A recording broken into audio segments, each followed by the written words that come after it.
महान सत्य क्या है? डायोजनीज ने कहा, अब उसे सर्वश्रेष्ठ सत्य को पाने का, जानने का कोई उपाय नहीं। उसे छोड़ और नंबर 2 का सत्य पूछो।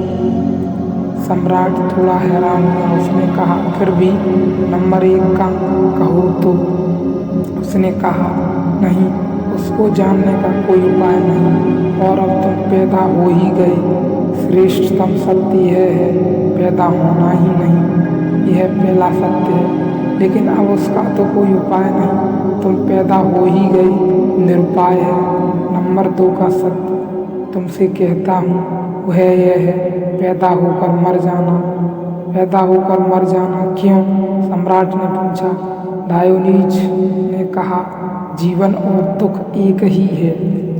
मिटे बिना, बिल्कुल मिटे बिना दुख रहेगा ही, होना ही दुख है।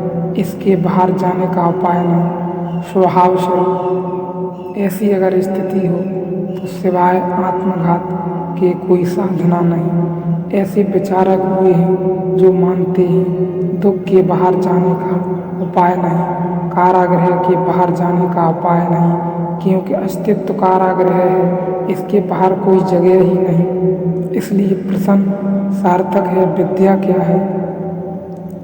मार्ग है, कोई उपाय है, कोई निरुपाय तो नहीं है।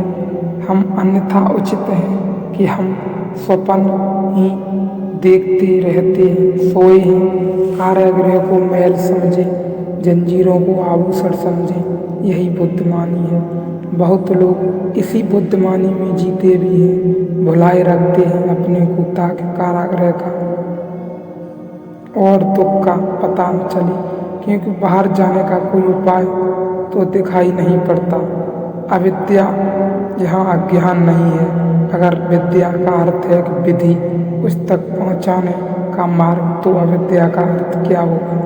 अविद्या का अर्थ है ऐसी विधि जो विधि मालूम पड़ती है और पहुँचाती नहीं। निश्चित ही